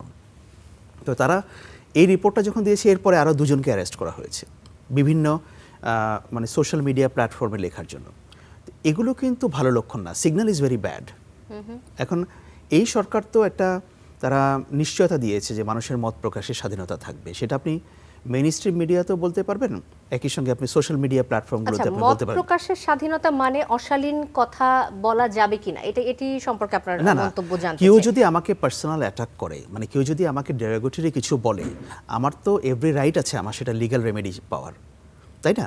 আমরা দেখতে পাচ্ছি যে ধরুন সোশ্যাল মিডিয়ার বিভিন্ন পেজ থেকে ক্রমাগত বিএনপির লোকজনদেরকে এমনভাবে হেয় প্রতিপন্ন করা হচ্ছে, হেয় প্রতিপন্ন করতে করতে তাদেরকে কোণঠাসা করা হচ্ছে। এবং অনেক পেজ যেগুলো রান করা হচ্ছে, আমি সেদিন আমি প্রোগ্রামে ছিলাম যেখানে ছাত্রদল এবং ছাত্র শিবিরের শীর্ষ নেতারাই ছিলেন। তো সেখানে বলা হলো যে এই পেজগুলো শিবির রান করে, তাদের সিম্প্যাথাইজাররা রান করে। শিবির কিন্তু সেটার কোনো পাল্টা ব্যাখ্যা দিতে পারে না যে না, এগুলো আমরা রান করি না, এগুলোর সঙ্গে আমাদের কোনো সম্পর্ক নাই। এখন ব্যাপার হচ্ছে যে আপনি রাজনৈতিক পরিমণ্ডলে ভাষাটাকে কতটুকু সংযত রাখবেন, কতটা ডিসেন্ট রাখবেন, এটাও কিন্তু ভাবতে হবে। এখন আপনি যদি আমাকে ক্রমাগত কোণঠাসা করার জন্য যাচ্ছে তাই বলেন, so I have every right to fight back, সেটা আমি যে কোনোভাবেই হোক সেটা আমি করব। কিন্তু প্রশ্ন হচ্ছে যে সরকারের মধ্যে সহনশীলতাটা একটু বেশি থাকতে হবে। ধরুন এখন আমি আসিফা আশরাফি পাপিয়াকে একটা কথা বললাম, ধরে নিচ্ছেন যে আমি বললাম, কিন্তু ব্যাপারটা তো এমনও হতে পারে যেটা আমি বলিনি, আমার নাম করে আরেকজন চালিয়ে দিয়েছে। সো এটাকেও কিন্তু মানে বিবেচনায় রাখতে হবে। তবে যেটা আমি বলতে চাই, যেটা নিয়ে আমি শুরু করেছি, যে জামায়াতে ইসলামের উচিত বিএনপির প্রতি কৃতজ্ঞতা প্রকাশ করা, বিএনপির প্রতি কৃতজ্ঞ থাকা হিস্টোরিক্যালি। এই কৃতজ্ঞতার বিষয়টা মাথায় রেখে তাদের বাংলাদেশে পলিটিক্স করা উচিত, যে আমরা কত দূর যাব, আমাদের থ্রেশহোল্ড লেভেলটা কোথায় হবে, ওইটা আমরা ক্রস করব কিনা। কেন আমি বলছি, আমি আবারও বলি, দর্শকরাও শুনুক, বাংলাদেশের রাজনীতিতে জামায়াতকে প্রতিষ্ঠা করার জন্য বিএনপি সেটা করেছে। সো ওই কৃতজ্ঞতাটুকু মাথায় রেখে এরপর তারা কতটুকু যাবে সেটা তারা নির্ধারণ জি, করুক। আকবর হোসেন, আবার আসবো আপনার কাছে। ব্যারিস্টার নাজিবুর রহমান মোমেন, জামাতে ইসলামের আসলে বিএনপির প্রতি কৃতজ্ঞতা প্রকাশ করা উচিত কিনা, যে হিস্ট্রিক্যালি যে বিষয়গুলো আসছে সবকিছুর উপর ভিত্তি করে বাংলাদেশে জামাতে ইসলামের অবস্থান, বর্তমানে অবস্থান, এই যে এতগুলো আসন পাওয়া আমরা দেখেছি, মানুষের দৃষ্টিভঙ্গির পরিবর্তন, সবকিছুর কারণে আপনি বিএনপিকে আসলে কৃতজ্ঞতা প্রকাশ করতে চান কিনা, এই প্রশ্নটি দিয়ে শুরু করবো। আরেকটি বিষয় আসছে, আপনি যেটা আকবর ভাই যেটা বললেন, উনি ওটার ব্যাকিং দিতে যেই ঐতিহাসিক ঘটনাগুলো বললেন, এটা কিন্তু মেলে না। এই যে গ্র্যাটিটিউড, কৃতজ্ঞ থাকতে হবে, আমি তোমার প্রতি এটা করছি, তুমি সারা জীবন মনে রাখবা, এই মেন্টালিটি তো আসলে রাজনীতির সাথে যায় না। উনি এটা কী আশা করবে? বিএনপি যা বলবে তাই আমরা মেনে নেব, একেবারে যা করবে তাই মেনে নেব, এটার নাম কি কৃতজ্ঞতা? এটার নাম তো কৃতজ্ঞতা না। আমি বলি যে উনি যেটা বলেছেন, 91 সালে বিএনপিকে জামাত নিঃশর্ত সমর্থন দিয়েছে, কৃতজ্ঞ এই জন্য কার থাকা উচিত? বিএনপির থাকা উচিত না জামাতের? 2001-এ জামাত যদি সমর্থন না দিত, বিএনপি ক্ষমতার মূল ভাগিদার হতে পারতো না। কৃতজ্ঞ কার থাকা উচিত, বিএনপির না জামাতের? আপনি বলেন 75 থেকে শুরু করে জামাতের যেই বলছেন যে 79-এ জামাতকে যে বহুদলীয় গণতন্ত্রের জন্য যে দ্বার খুলে দেওয়া হয়েছে, ইসলামী পলিটিক্যাল যে এন্টিটি করার যে সুযোগটা করে দেওয়া হয়েছে পঞ্চম সংশোধনীর মাধ্যমে, এটা কি শুধু কি জামাতকে পুনর্বাসন করার জন্য করা হয়েছিল? অবশ্যই না। বাকশাল করে আপনার চতুর্থ সংশোধনীর মাধ্যমে আমাদের দেশে গণতন্ত্রকে যে গলা টিপে হত্যা করা হয়েছিল, সেটাকে আপনার রাজনৈতিকভাবে এটাকে সংশোধনী এনে মুক্ত করে দেওয়া হয়েছে। এটার মাধ্যমে আওয়ামী লীগ রাজনীতি করার অধিকার ফিরে পেয়েছে, বিএনপি তাদের জন্ম হয়েছে, জামাত তাদের রাজনৈতিক অধিকার ফিরে পেয়েছে। জামাতকে তো উদ্দেশ্য করে বিএনপি এমন একটা কিছু করেছে, সেটা তো আপনি দেখাতে পারবেন না। তারপরেও জামাতের পক্ষ থেকে যেটা আমি বলতে চাই, আমাদের বিরোধী দলের সম্মানিত নেতা তিনি যেটা বলেছেন, আমরা বিরোধিতার খাতিরে কখনোই বিরোধিতা করব না। আমাদের ভূমিকাটা হবে, আমরা বলেছি ইসলামী রাজনৈতিক দল হিসেবে, আদর্শবাদী রাজনৈতিক দল হিসেবে তাআওয়ানু আলাল বিররি ওয়াত তাকওয়া, ভালো কাজে আমরা সরকারকে সবসময় সহযোগিতা করব। আপনি তার প্রমাণ পেয়েছেন। জ্বালানি সংকট নিয়ে আমরাই প্রস্তাব দিয়েছিলাম যে একটা জাতীয় কমিটি হোক, সরকার থেকে সাড়া দেওয়া হয়েছে, তাদের 5 জন সদস্য দিয়েছে, আমরা 5 জন সদস্য দিয়েছি। কিন্তু সংস্কার নিয়ে যখন দেখলাম যে বিএনপি সেখানে সদিচ্ছার অভাব রয়েছে, সেক্ষেত্রে আমরা আমাদের প্রতিবাদটা জানিয়েছি। এখন আপনার বলছেন যে এই আরেকটা বিষয় যেটা এসেছে, যে মত প্রকাশের স্বাধীনতা, আপনি দেখাতে পারবেন না যে আমাদের দায়িত্ব। তারেক জিয়ার সমালোচনা আমিও করি, প্রধানমন্ত্রীর সমালোচনা আমিও করি, কিন্তু অশালীন ভাষা ব্যবহার আমাদের কোনো দায়িত্বশীল ব্যক্তির মুখ থেকে আপনি পাবেন না। অশালীন ভাষা যদি ব্যবহার করে থাকে, বিএনপি এবং ছাত্র দলের যারা একেবারে দায়িত্বশীল পর্যায়ে তাদের থেকে করা হয়েছে, যে মির্জা ফখরুল নির্মূলের কথা বলেছে, এরপরে আপনার আবিদুর রহমান, আপনারা তো জোটে আছেন এনসিপির সাথে, তো এনসিপির অনেকে তাদের কাছ থেকেও তো অশালীন অনেক এই কথা সমস্ত আসছে। অশালীন কথা যদি বলেন, তাহলে এটা ইন্ডিভিজুয়াল রেসপন্সিবিলিটি। এখানে যদি কারো ডিফামেশন হয়, আইনগত প্রতিকার পাওয়ার অধিকার রয়েছে। আবিদুর রহমান তার ভেরিফাইড ফেসবুকে, আসলে কতটুকু বলা যায় নাজিবুর রহমান মোমেন, আপনি এটা সাদা শয়তান বলেছে এটা বলা যায় না, আপনি সাদা শয়তান যে বলেছে এটা বলা যায় না। এরপরে যদি প্রধানমন্ত্রীর মেয়েকে জড়িয়ে কোনো অশালীন কথা বলা হয়, এটা অবশ্যই নিন্দনীয়, এটা শাস্তিযোগ্য অপরাধ। এক্ষেত্রে আমি বলবো আমাদের আইনটাকে যোগোপযোগী করতে হবে। আমি রিসেন্টলি ইন্টার পার্লামেন্টারি ইউনিয়নের যে সমাবেশ হয়েছে, তার্কিতে সম্মেলন হয়েছে, সেখানে গিয়েছিলাম। সেখানে আমি বিভিন্ন দেশের যারা আইন প্রণেতা আছে তাদের সাথে কথা বলেছি। আমার মনে হয় আমাদের আইনটা একটা তো ড্রাকোনিয়ান ল হিসেবে ছিল, সাইবার ক্রাইম আইসিটি একটা, সেটাকে আবার ওয়াটার ডাউন করা হয়েছে। কিন্তু টোটাল আপনার এই ডিফামেশনের বিষয়টাকে নিয়ে, সাইবার ক্রাইমটাকে নিয়ে আমাদেরকে আরেকটু ভাবতে হবে। এক্ষেত্রে ব্যক্তি স্বাধীনতা, আপনার মত প্রকাশের স্বাধীনতা এবং একই সাথে মানুষের নিজের যে সম্মান আছে এটাকে রক্ষার স্বাধীনতা, এই দুটার মাঝে একটা ব্যালেন্স করতে হবে, আইনটাকে যুগোপযোগী করতে হবে, এই ব্যাপারে কোনো সন্দেহ নেই। কিছুক্ষণ আগে আকবর হোসেন এবং সৈয়দ আসিফ আশরাফি পাপিয়ার কথায় আমরা যেটা পেলাম, যে বিভিন্ন সময় বিএনপি নেতাদের আমরা সোশ্যাল মিডিয়াতে দেখছি যে তাদের ইমেজ নিয়ে তাদেরকে অনেক কটাক্ষ করে অ্যাটাকিং মোডে কথা বলা হচ্ছে সোশ্যাল মিডিয়ায়। কিছুক্ষণ আগেই না বলছিলেন। না, কে বলেছে? মানে এটা তো সোশ্যাল মিডিয়া তো আপনার একটা ওপেন প্ল্যাটফর্ম, এবং সেই সাথে দুটি পেজের কথা বলা হচ্ছে, আমার কথাটি শেষ হয়নি, এবং দুটি পেজের কথা বলা হচ্ছিল যে বট বাহিনীর কারণে। আপনারা যে বারবার বলছেন ট্যাগিং করা হচ্ছে, বট বাহিনীও ট্যাগিং, গুপ্ত বলাটাও ট্যাগিং, সবকিছু ট্যাগিং নাম দিয়ে আপনারা পার করে দিচ্ছেন। এই বিষয়টিকে কিভাবে না না, ব্যাখ্যা এখন করবেন? বলছেন যে একটা পেজ, এই পেজটা শিবিরের পেজ, শিবিরের সেখানে নামগন্ধ নেই, সেখানে শুধুমাত্র টেম্পো স্ট্যান্ড কিংবা এই ধরনের কথাবার্তা বলা হয়, ঠিক আছে? আপনার যদি মনে হয় এটা তাদের সীমানা অতিক্রম করেছে, তাদের যতটুকু রাইট আছে সমালোচনা করার তার চাইতে বেশি করছে, আপনারা সেটাকে বন্ধ করে দেন। কিন্তু এটাকে আপনি শিবির হিসেবে কেন ট্যাগ দেবেন? আমাদের দায়িত্বশীলদের মুখ থেকে তো এই কথা বের হচ্ছে না। আপনি দেখাতে পারবেন না, কিন্তু আবিদুর রহমানের ছেলের মুখ থেকে যখন বের হয় শফিক সাহেব সাদা শয়তান, এটা তো আসলে আপত্তিকর। মির্জা ফখরুল ইসলাম আলমগীর, আমি তাকে শ্রদ্ধা করি, আমার শহীদ পিতার্স কলিগ ছিলেন, তার মুখ থেকে যখন নির্মূলের মতো কথা বের হয়, এইগুলো তো আসলে আপত্তিজনক। আমার কথা হলো দায়িত্বশীলদেরকে দায়িত্বশীল ভূমিকা পালন করতে হবে। আমার সকল কর্মীকে আমি নিয়ন্ত্রণ করতে পারবো না, কিন্তু যদি সেরকম একটা আইন থাকে যে আইনে ব্যক্তির মত প্রকাশের স্বাধীনতাকেও রক্ষা করা হবে, একই সাথে কারো যদি কোনো ধরনের ডিফেমেশন হয়, অপবাদ তার উপরে দেওয়া হয়, অশালীন ভাষা ইউজ করা হয়, তার সেখানে প্রতিকার পাওয়ার একটা সুযোগ থাকবে, এরকম একটা যুগল আকবর হোসেন, আপনার কাছে আসছিলাম। এই যে বাংলাদেশের আইনে এখন কি পদক্ষেপ নেওয়া যেতে পারে, এই সরকার কি পদক্ষেপ নিতে পারে যে সরকারি দল এবং বিরোধী দল বাংলাদেশের মানতে বাধ্য? ডিফামেশন কেস করে কেউ উইন হয়েছে কিংবা কোনো মানে অ্যাপোলজি পেয়েছে, এটা কিন্তু কোনো হিস্ট্রি নেই। আচ্ছা, সেটা আমি আসি। একটা ডেফেমেশন ল বাংলাদেশে আছে, আপনি যে কারো মানে তার প্রতিকারটা সে চাইতে পারে। এখন লতে সেটা নিষ্পত্তি হয় না বাংলাদেশের কোর্টে, ওটা তো আর আইনটা ইটসেলফ সমস্যা না, সমস্যা হচ্ছে আমাদের প্রক্রিয়াগত। আপনি নতুন আইন আনলেও যে ওটা খুব চমৎকার হয়ে যাবে ব্যাপারটা তা না। আর আপনি বলছেন যে সমালোচনা, আমি মনে করি যে দেখেন, সমালোচনার কোনো লিমিট নেই, সমালোচনা হতে হবে লিমিটলেস। কিন্তু আপনি দেখবেন যে আমি আপনাকে পার্সোনাল আক্রমণ করছি কিনা। অ্যাবসলিউটলি পার্সোনাল বলতে যে নেককারজনক আক্রমণ, কেউ যদি দুর্নীতিবাজ হয় তাকে দুর্নীতির প্রমাণ দিয়ে দুর্নীতিবাজ বলা, কিন্তু এটা সমস্যা না। সমস্যা যখন আপনি একেবারে এই ধরনের পর্যায়ে নিয়ে যাবেন, কাউকে সাদা শয়তান বলতেছেন এবং ক্যারিকেচার করাও, এটা পলিটিক্যাল পলিটিশিয়ানদেরকে নিয়ে এটা করা হয়। হ্যাঁ, তো সেই জন্য আমি বলছি যে মানে আমাদের আইন ব্যাপার না, এখানে হচ্ছে এটা ডিসেন্সিটা হচ্ছে সবচেয়ে বড় ব্যাপার। অ্যাজ এ পলিটিক্যাল পার্টি আপনারা কিংবা জামায়াত কিংবা বিএনপি, আপনারা কতটা ডিসেন্ট ওয়েতে বিহেভ করতে পারছেন, এটাই হচ্ছে সবচেয়ে গুরুত্বপূর্ণ ব্যাপার। যে আপনাদের চিন্তাধারাটা আপনাদের কর্মী লেভেল পর্যন্ত কতটা ট্রিকল ডাউন করছে, এটা হচ্ছে গুরুত্বপূর্ণ ব্যাপার। আপনারা যে মনোভাব দেখাবেন, আপনার তৃণমূলের কর্মীও কিন্তু সেম মনোভাব দেখাবে। অ্যাবসলিউটলি, এই জন্য আমি বলছি দায়িত্বশীলদেরকে দায়িত্বশীলতার জায়গা থেকে আমি এবার এমন কোনো ভাষা ব্যবহার করা যাবে না, এমন কোনো পোস্ট ইউজ করা যাবে না। গত কয়েকদিন আপনি লক্ষ্য করে থাকবেন সামাজিক যোগাযোগ মাধ্যমে লেখালেখি বা কার্টুন শেয়ারের অভিযোগে কয়েকজনকে আটক করার ঘটনা ঘটেছে।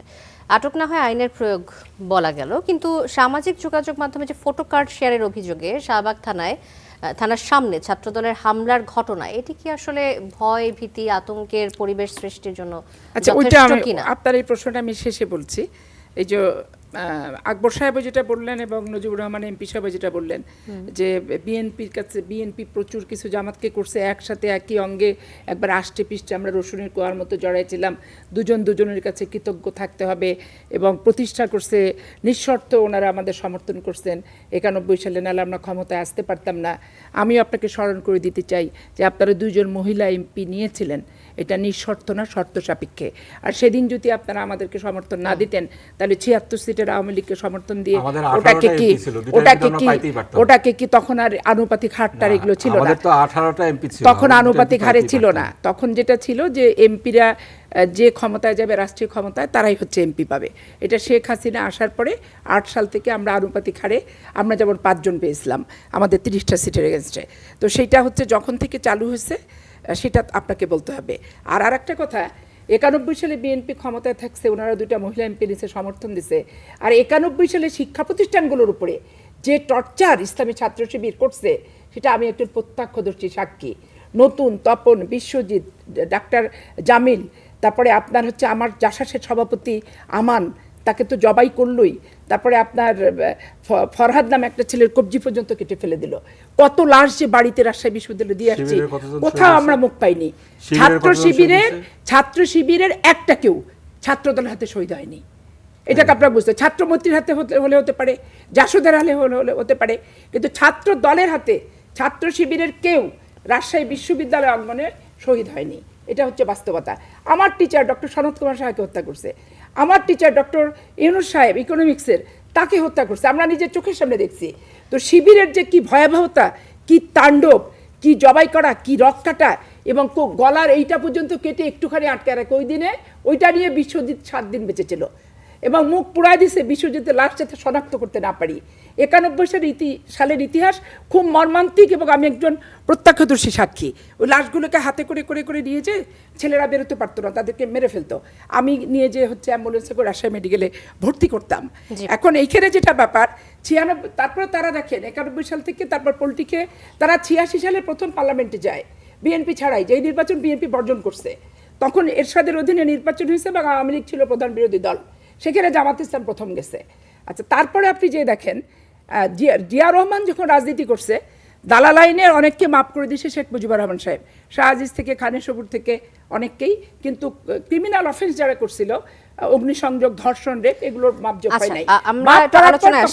বিএনপি ওনাদেরকে নিছে, বিএনপি ধানের শীষ প্রতীকে নির্বাচন করানোর পর খালেদা জিয়া যখন আসছেন জিয়া রহমানের মৃত্যুর পর, তখন কিন্তু এখন তো বিএনপি সরকার গঠন করেছে। জি, এখন বিএনপি সরকার গঠন করেছে। এখন জামাত ইসলাম অলওয়েজ পলিটিক খায়, সবার সাথেই থাকে, সবার কাছ থেকে আবার তাদের প্রয়োজনে ছিটে যায়। 2001 সালে জামাত ইসলাম আমাদের সাথে জোট না করলে আমরা 10টা কম আসনে না হলে আমরা বিজয়ী হতাম, 10টা বেশি আসনে বিজয়ী হয়েছি। কিন্তু যেই 1-11 আসছে, সাথে সাথে ওনারা একবারে 1-11-র সাথে হাতও মিলালো। আবার আমরা দুর্নীতিবাজ, করাপ্ট, আমাদের সাথে চলে না, ওনাদের বড় বড় নেতারা সেদিন মন্তব্য পর্যন্ত করছে জামাত ইসলামের। তো এগুলো তো ইতিহাস সাক্ষ্য দেয়, এগুলো ভুলে যাওয়ার কিন্তু কোনো ব্যাপার না। বিএনপির কোনো দুর্দিনে জামাত ইসলাম বিএনপির পাশে থাকেনি। এই মুহূর্তে দরকার তত্ত্বাবধায়ক সরকার। আওয়ামী লীগের সাথে যে তাণ্ডব তারা করছে, বাংলাদেশে তাণ্ডব, ওই যে আমি বললাম আমার চাপাই না যে আমার বাড়িতে বোমা মারছে, 15 দিন আটকা রেখে দিয়েছে জামাত ইসলাম। আপনি এবার যদি এই প্রশ্নের উত্তর দেন, গত কয়েকদিনে নবাবগঞ্জ থেকে ঢাকায় আসছি। আশরাফি পাপিয়া, আপনাকে কিছু আর আপনি যে প্রশ্নটা করলেন, যে সামাজিক যোগাযোগ মাধ্যমে যে ফটোকার্ড শেয়ারের মাধ্যমে শাহবাগ থানায় ছাত্রদলের হামলার ঘটনা, বর্তমান সরকার আসলে ভয় ও আতঙ্কের পরিবেশ সৃষ্টির জন্য যথেষ্ট হচ্ছে কিনা এটা একটু বলবেন। আমি এখানে স্পষ্ট করে বলি যে মত প্রকাশের স্বাধীনতার ক্ষেত্রে কোনো সাংবাদিক জেলে যাক আমি চাই না, কোনো সাংবাদিক জেলে থাকুক আমি সেটা চাই না। সাংবাদিক কেন মত প্রকাশ করছে, তার মতটা বিকৃত, সঠিক, তার তথ্য উপস্থাপন, তাকে বুঝতে দিতে হবে, তাদেরকে বুঝতে দিতে হবে। এখন যেই 6 জন জেলে গেছে তাদের বিরুদ্ধে অভিযোগটা কি এটা আমাকে বুঝতে হবে, জানতে হবে। আপনি হুট করে প্রশ্ন করে নিন্দা জ্ঞাপন একবারে টকশোয় করে নিয়ে নিতে হবে না। নিন্দা জ্ঞাপন তো আমি কালকেও করতে পারি সাংবাদিকদেরকে আমার চেম্বারে, তো সেইটার সুযোগও তো আপনাকে দিতে হবে। এখন আপনি নিজে চিন্তা করেন, ডাকসুর ভিপি এবং রাকসুর জিএস ইনারা যে ভাষায় কথা বলে, এইটা কোনো সুস্থ স্বাভাবিক ভাষা? পাটোয়ারি যে ভাষায় কথা বলে, পাটোয়ারি যে ভাষায় কথা বলে, এটা সুস্থ স্বাভাবিক ভাষা? ভাষা থেকে সরে আসি, নিজের ওপর হামলার ঘটনা জাতীয় সংসদে তুলে ধরে নিজের পরিবারের নেতাকর্মীদের উপর নিরাপত্তা চেয়েছেন। আমার প্রশ্ন শেষ করতে দিন। নেত্রকোনা 5 আসনের জামাতে ইসলামী সংসদ সদস্য মাসুম মুস্তফা, এখন একজন সংসদ সদস্যকে যখন সংসদে নিজের নিরাপত্তা চাইতে হয়, তাহলে সরকার আসলে কি নিরাপত্তা দিচ্ছে? এখানে আমি স্পষ্ট করে আপনাকে বলি যে কোনো সংসদ সদস্য শুধু না, কোনো নিরাপদ নিরীহ রিকশাওয়ালার উপরে অন্যায়ভাবে আক্রমণ করার ক্ষেত্রে আমি তীব্র ভাষা নিন্দা জ্ঞাপন করি।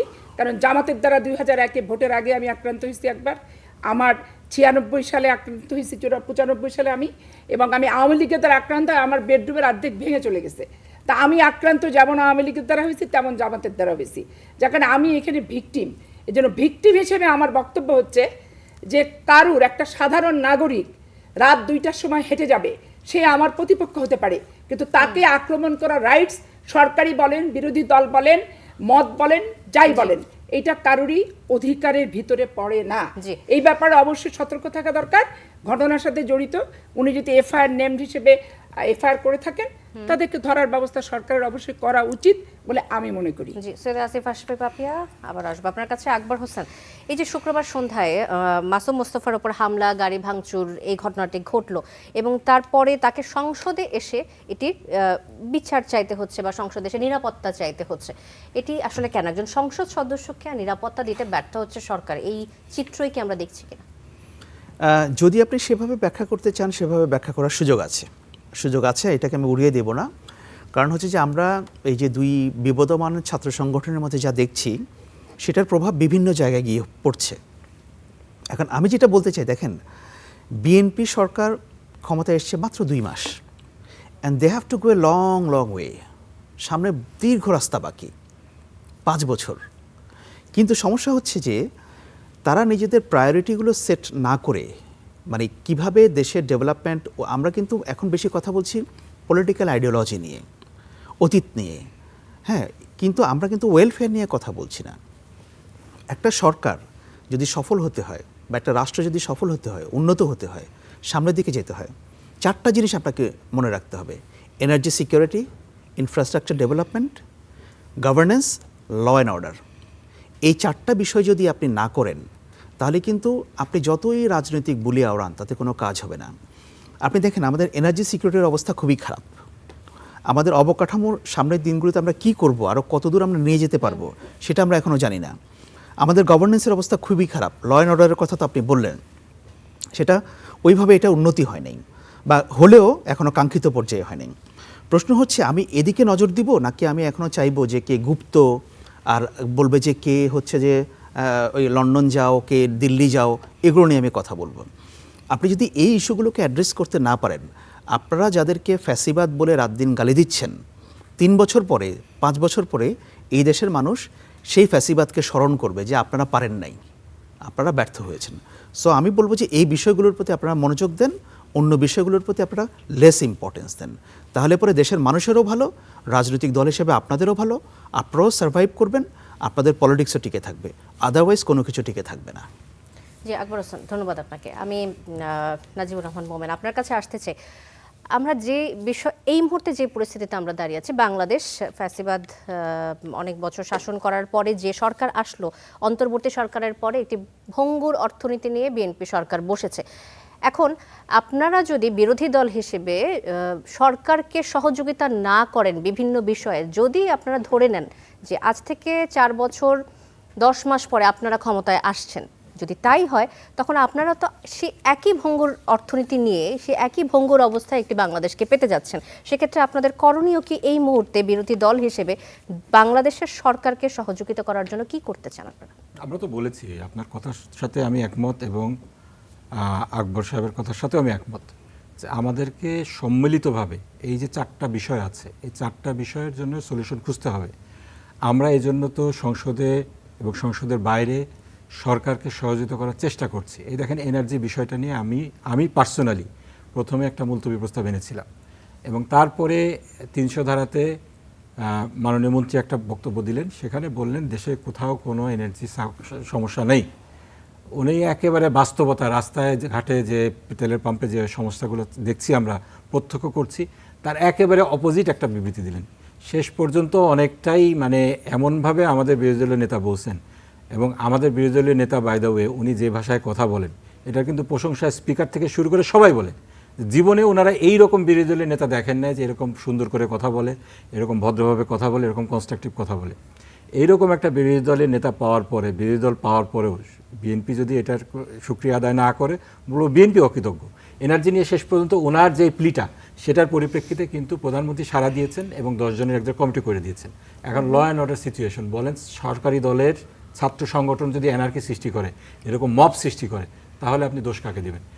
এখানে রেসপন্সিবিলিটির জায়গায় তো মব সৃষ্টি করছে সরকারি দলের ছাত্র সংগঠন। আপনার এই শাহবাগে কি হলো, 4 মাসে শাহবাগ থানায় কি হলো, এটা কি কোনো বিরোধী দল বিএনপি করেছে? তো বলছে আসলে এই মবের সংস্কৃতি তারা পেয়েছে বা তারা শিখেছে না, আপনার বিরোধী সালাউদ্দিন দলের সাহেব ওনাকে জামাতের কাছ থেকে তারা শিখেছে। আচ্ছা শিখেছেন আপনারা, ভালো কথা, আমি আপনার কথা মেনে নিলাম। এখন আপনারা সরকারে, বাস। আপনার স্বরাষ্ট্রমন্ত্রী বললেন 5 তারিখের পরে মবের কোনো ইয়ে থাকবে না। তারপরে আমরা যদি আবার মব দেখি, এটা দায় দায়িত্ব কার? আপনার। আপনি আমার কাছ থেকে শিখছেন, ধরলাম ঠিক আছে আপনি শিখছেন, আপনি শিখার পরে এটা আপনি যখন বাস্তবায়ন করছেন, তো দায় দায়িত্ব কি আপনার হবে নাকি আমার হবে নাকি? যে না আমি আপনার কাছ থেকে শিখছি, আপনি এখন আমি যা ইচ্ছা তাই করতে পারবো, মপ করতে পারবো, সব দায় দায়িত্ব আপনার। এটা তো হলো না। আগে এক সময় যেমন বউ জামাই বউয়ের গ্যাঞ্জাম হলো, দায় দায়িত্ব দিয়ে দেওয়া হতো জামাতকে। এখন আপনারা ছাত্রদল মপ করছে, এখন এইটার দায় দায়িত্ব আমাদেরকে দিতে হবে, কারণ আমাদের কাছ থেকে নাকি তারা শিখছে। এটা কি যৌক্তিক কথা আপনারা হলো? কি ঢালাওভাবে সরকারকে সবকিছু না, অবশ্যই দায় করছি না তো, আমরা তো বলছি যে আপনাকে প্রবলেমগুলোকে আগে আইডেন্টিফাই করতে হবে। আসেন আমরা যৌথভাবে এটা সমাধান করি। সংসদে আমরা এই পর্যন্ত বলেছি, আমাদের শ্রদ্ধেয় অ্যানি ভাই মাননীয় মন্ত্রী তিনিও বলেছেন যে ছাত্র রাজনীতির সমস্যা কি, আসেন একটা কমিটি করে। আমরা বলেছি কমিটি করেন, এখানে মূল যাদের সমস্যা দায়ী ব্যক্তি যারা আছে ল অ্যান্ড অর্ডার সিচুয়েশনটাকে ডেটোরিয়েট করার জন্য তাদেরকে আমরা ধরি, সম্মিলিতভাবে ধরি। এই যে নেত্রকোনার এমপি আমাদের মোস্তফা ভাইয়ের উপরে ছাত্র যেটা রাজনীতির হয়েছে, আসলে মূল সমস্যাটা কি ব্যারিস্টার নাজিবুর রহমান বলেন? এটির সমস্যা যদি আইডেন্টিফাই করতে যান, এটিকে আসলে সরকার ক্ষমতায় আছে কিন্তু বিভিন্ন ক্যাম্পাসে আমরা যদি দেখি ছাত্র শিবিরের রাজনৈতিক ক্ষমতা বা প্রভাব বিস্তার অনেক বেশি, এই কারণে কি মূল দ্বন্দ্ব তৈরি হচ্ছে কিনা? তাহলে কি যে দল ক্ষমতায় থাকবে তাদেরকে ছাত্র রাজনীতি ছেড়ে দিতে হবে, যেন তোমরা সব ক্যাম্পাস দখল করে থাকো, আমরা নাই আজকে থেকে, এরকম? নাকি ক্যাম্পাসগুলোতে গণতান্ত্রিক সুস্থ প্রক্রিয়া, এখানে অস্ত্রবাদী চলবে না, এখানে আপনার কোনো ধরনের এই যে মব এগুলো চলবে না, এখানে যেটা হবে যারা ছাত্রদের দাবি দেওয়া আছে এইগুলো নিয়ে প্রতি বছর আপনার নির্বাচন হবে, নির্বাচিত প্রতিনিধিরাই ছাত্রদের প্রতিনিধিত্ব করবে। এটাই তো আসলে হওয়া উচিত, তাই না? এই ক্ষেত্রে সরকারি দল আছে, বিরোধী দল থাকতে পারবে না, এটা তো হতে পারে না। আমি যেটা বলছিলাম আপনাকে, যেটা বলছিলাম, এই দেখেন নেত্রকোনায় কি হয়েছে, এটা আকবর ভাই পুরোটা জানে না, আমি 1 মিনিটে শেষ করে দিচ্ছি। কি হয়েছে সেখানে যেটা হয়েছে, মোস্তফা সাহেবের সেই এলাকাতে যেহেতু বিএনপি শক্তিশালী, এতদিন আর্মি ছিল, তারা আগে থেকে হুমকি ধামকি দিচ্ছিল, আর্মি চলে গেলেই তার উপরে অ্যাটাক হবে। তিনি এই ব্যাপারটা নিয়ে কনসার্ন রেজ করেছেন, তারপরেও সেখানকার পুলিশ প্রশাসন কোনো ব্যবস্থা নেয়নি, আজ পর্যন্ত তার ব্যক্তিগত নিরাপত্তার কোনো ব্যবস্থা নেওয়া হয়নি। তিনি এলাকায় গিয়েছেন, তাকে হত্যা করার জন্য প্রফেশনাল কিলার হায়ার করা হয়েছে। তিনি মসজিদের দরজা বন্ধ করে ওনার নেতাকর্মী সহ তিনি জানে বেঁচেছেন, তার গাড়িটাকে ক্ষতিগ্রস্ত করা হয়েছে। মসজিদের দরজা যদি ভাঙতে হতো, তিনি বলেছেন তার ভাষায় শোক প্রস্তাব আনতে হতো আমাদেরকে। এই বিষয়গুলোকে তো আসলে সিরিয়াসলি দেখা দরকার। এবং পরবর্তীতে যেটা হয়েছে, যেই ব্যক্তিগুলা চিহ্নিত সন্ত্রাসী গাড়ি ভেঙেছে এবং আক্রমণ করেছে, তাদেরকে আসামি না করে 9 জনকে ধরা হয়েছিল। এই 9 জনের মধ্যে 8 জনকে আবার আজকে জামিন দিয়ে দেওয়া হয়েছে। এইটা কি? এটা তো আসলে মেনে নেওয়া যায় না। এইসবের ব্যাপারে আমরা বলছি যে আসেন আমরা সুষ্ঠুভাবে দেশটাকে চালাই, সবাই মিলেই যেভাবে এনার্জি ক্রাইসিস মোকাবেলা করার জন্য কমিটি হয়েছে, একইভাবে আমরা কমিটি করে আপনার কাছে আসতে চাই, এই বিষয়ে আপনার মন্তব্যটা শুনতে চাই এবং তার পরবর্তী কিছু যদি যোগ করতে। আচ্ছা, আমি এখানে একটা কথা বলি যে যারা মাথায় পট্টি মেরে বলছেন মাথা ভেঙে ফেলছে, কেটে ফেলছে, পট্টিটা যখন খুলছে তাকে হুদায় মাথায় রক্তও নেই, কিছু নেই। তারপরে ইন্না নিল্লাহে পার্লামেন্টে পড়ে ফেলছে যে উপনির্বাচনে হচ্ছে একজন মারা গেছে। পরবর্তী পর্যায়ে বললো যে না, আসলে মারা যায়নি, ভুল তথ্য আমাদের কাছে ছিল। ইমাম সাহেবের মেয়েকে অপহরণ করে নিয়ে গেছে বলে ওনার সর্বোচ্চ যোগ্য, সর্বকালের শ্রেষ্ঠ বিরোধী দলীয় নেতা উনি বলেন ইমাম সাহেবের মেয়েকে নিয়ে চলে গেছে। তারেক রহমানের আমি দৃষ্টি আকর্ষণ করতে চাচ্ছি। তারপরে দেখা গেল ইমাম সাহেবের মেয়ে প্রেম করেই গেছে এবং প্রথম একটা স্বীকারোক্তি, আবার দ্বিতীয় চাপ দিয়ে আর একটা স্বীকারোক্তি, এবং ইমাম সাহেব তার কাছ থেকে বিনা পয়সায় খেত, দোকানের মুদিখানার দোকানের বিলটা পর্যন্ত দেয় নাই। এই যে সরকারকে চাপে ফেলার একটা প্রবণতা, এই 3টা ঘটনা দেখেন। 4 নম্বর ঘটনা বগুড়ার উপনির্বাচনে বিরোধী দলের কাজই হচ্ছে সরকারকে চাপে ফেলা। এখন সরকার কিভাবে এই চাপ থেকে উত্তরণ করবে সরকারকে সেটি যদি বলে দেন। সরকারের উদার মন মানসিকতা এবং বিশ্লেষণ করে যেখানে আমার দোষ আছে সেখানে দোষীকে শাস্তি দেওয়া, যেখানে আমি নির্দোষ সেখানে প্রকৃত তথ্যটা তাৎক্ষণিকভাবে দেশ জাতির কাছে তুলে ধরতে হবে। এবং এইটা যে অপপ্রচার দেখেন, তারেক সাহেব কিন্তু তুলেও ধরছে, বাংলাদেশের প্রধানমন্ত্রী উনি তুলেও ধরছে গুপ্ত সুপ্তটা। সেই কারণে এই 3টা ঘটনার রেফারেন্স নিয়ে কিন্তু এই বিষয়টা আসছে যে এই যে মাথার পট্টি, ইমাম সাহেবের মেয়ে, তারপর ইন্না নিল্লাহে পার্লামেন্টে পড়া, না মরার পরও এখন এই যে এমপি ভদ্রলোক, অবশ্যই সিসিটিভি ফুটেজ থেকে শুরু করে আসলে ওনারা ঘটনা ঘটালেন না বিএনপি ঘটালো, এইটা অবশ্যই